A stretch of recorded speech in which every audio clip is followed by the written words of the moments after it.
Thank you very much. Good morning, everyone. Thank you again for the kind introduction.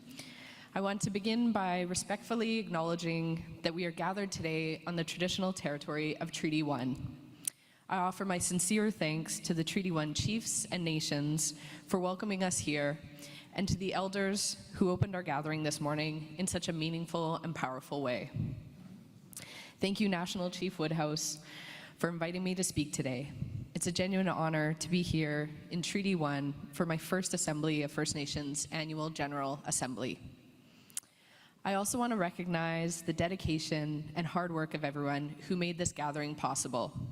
Elders, chiefs, facilitators, and the staff of the Assembly of First Nations. You've been working tirelessly behind the scenes to not only prepare for the Assembly back in July, but to pivot and replan to hold it this week. It's an incredible amount of work, and I want to thank you for your commitment. This past July, I had the privilege of meeting many of you in Ottawa for the summit on the First Nation, for the major projects. I know, however, that not everyone was able to attend, so I want to take this opportunity to introduce myself. My name is Rebecca Alty. I serve as the Minister of Crown-Indigenous Relations and represent the Northwest Territories as the Member of Parliament. I was born and raised in Yellowknife, Chief Dragi's territory in Treaty 8, the home of the Yellowknives Dene First Nation. I'd like to acknowledge the chiefs from the Northwest Territories that are here today, including National Chief George Mackenzie. Before I begin, I want to take a moment to acknowledge the many nations here who have faced an incredibly difficult summer due to wildfires and evacuations.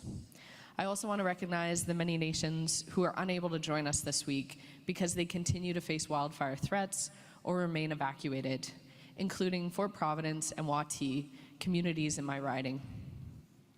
Speaking from personal experience, in the summer of 2023, as the Mayor of Yellowknife, I lived through the stress, fear, and disruption that comes with an evacuation caused by wildfires. It was one of the most challenging moments of my life. I want to thank you all for your leadership during these times. I know how hard it is. I know how demanding and thankless it can be before, during, and long after the evacuation ends. As hard as our jobs are, I encourage you to also take some time for your mental health and recovery. Just like they remind us every time we fly, we need to put our own oxygen masks on first before we can help others. Your well-being is important, and so really encourage everybody to take some time. In preparing for today, I've been reflecting on our meeting in July and the many conversations I've had with many of you since I assumed this role in late May. I've appreciated every meeting where I've learned more about what you see as opportunities and challenges, and about your priorities and visions for the future of your nations. Our world faces immense pressures, from global conflict to climate change and economic uncertainty. These challenges affect every family and every community across our country, including Indigenous communities. Wages not keeping pace with inflation, rising costs of living, slower economic growth, these are realities felt deeply by all Canadians. More than ever, the people and communities we serve are looking to us to work together and to chart a path forward that lifts us all up. The path forward requires bold action to diversify our economies, create new opportunities, accelerate growth, and strengthen revenues. Since our government was elected, we focused a great deal on the economy, and for a good reason. Canada's economy has been stagnant for too long, and that stagnation affects everything, from the programs and services that we can provide to the everyday quality of life for all Canadians. It's clear we need to turn this around, and we need to do it together. When our economy grows, just as the last speaker mentioned, it means more jobs and better pay for people. That helps families afford food and rent. A strong economy also means the government can collect more money through taxes, which we can then use to pay for important services like hospitals and healthcare, schools and education, roads and public transit, clean water and community programs, and so much more. A growing economy helps reduce poverty and gives people the chance to build a better future for themselves and for their children. In short, a strong economy means better opportunities and a higher quality of life for all Canadians. So although we talk a lot about the economy, we're really talking about improving our quality of life so we can continue to invest in strong programs, infrastructure, health, and community well-being. My goal as Minister of Crown-Indigenous Relations, and the goal of our government, is to build resilient economies in true partnership with First Nations.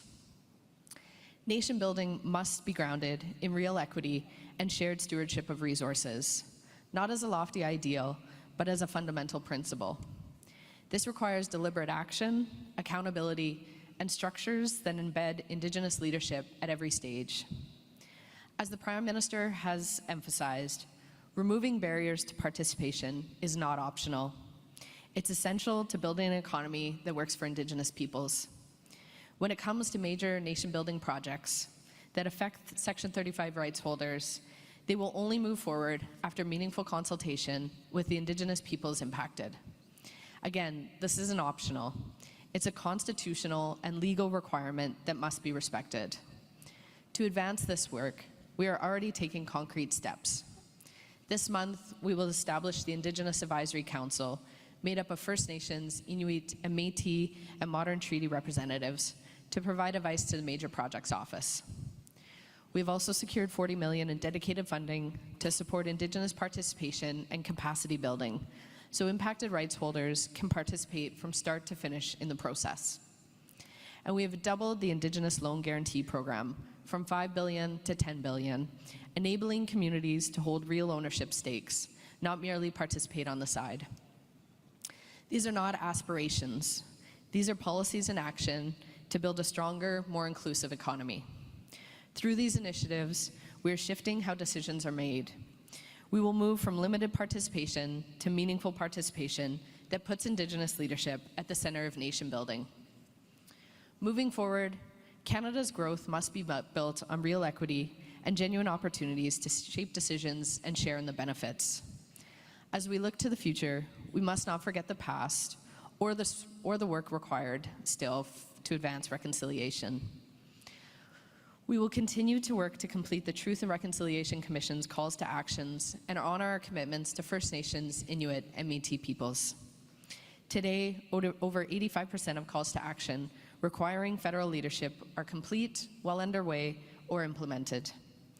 Recently, we fulfilled Call to Action 53 by establishing the National Council for Reconciliation, which appointed its board in March, and we're working closely with the Council, which includes a member nominated by the Assembly of First Nations to support its success.